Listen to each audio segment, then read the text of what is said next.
எந்த ஒரு அறிவியல் பூர்வமான ஆதாரமும் இல்லாமல் நடத்தப்படும் கருத்து கணிப்பால் வாக்காளர்களுக்கு மட்டுமல்ல கட்சி தலைவர்களுக்கும் மன உளைச்சல் ஏற்படுகிறது என்று அதிமுக முன்னாள் அமைச்சர் ஆர்.பி. உதயகுமார் தெரிவித்துள்ளார்.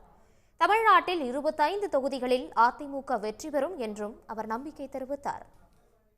எந்த சயின்டிஃபிக் அப்ரோச்சை நீங்கள் கடைபிடிச்சு இந்த ஊடகத்தில் இருக்கக்கூடிய மாண்புமிகு நம்முடைய ஆய்வாளர்கள் this is a scientific approach 16 லட்சம் வாக்காளர்களுடைய மனநிலையை நாங்கள் ஒரு 6 லட்சம் பேரை சந்தித்து வாங்கியிருக்கிறோம், அல்லது 1 லட்சம் பேர் ஒரு தொகுதிக்கு 1 லட்சம் பேரை சந்திச்சிருக்கிறோம், 50% சந்திச்சிருக்கிறோம், 30% சந்திச்சிருக்கிறோம், சொல்லுங்கள். நாங்கள் அந்த எக்ஸிட் போல நாங்கள் ஏற்றுக்கிறோம். நீங்கள் ஏதோ ஒரு வகையில் ஏதோ ஒரு கணக்கு சொல்கிறீங்க, அதனால் எத்தனை பேர்களுக்கு எவ்வளோ மன உளைச்சல் ஏற்படும்?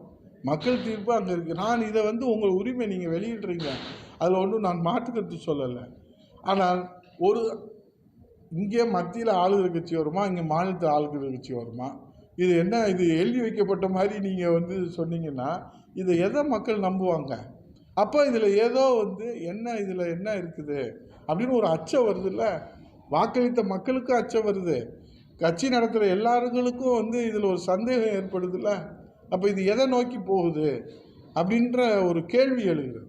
அதை பார்க்குற போது எங்களுக்கு வயிறு எரிஞ்ச தலைவரை 2 நாளாக சாப்பிடல தலைவரை. அதை பார்த்ததுலேருந்து அந்த மன உளைச்சல் ஏற்படுது. உடனுக்குடன் செய்திகளை தெரிந்து கொள்ள சன் நியூஸ் பெல் ஐகானை கிளிக் பண்ணுங்க.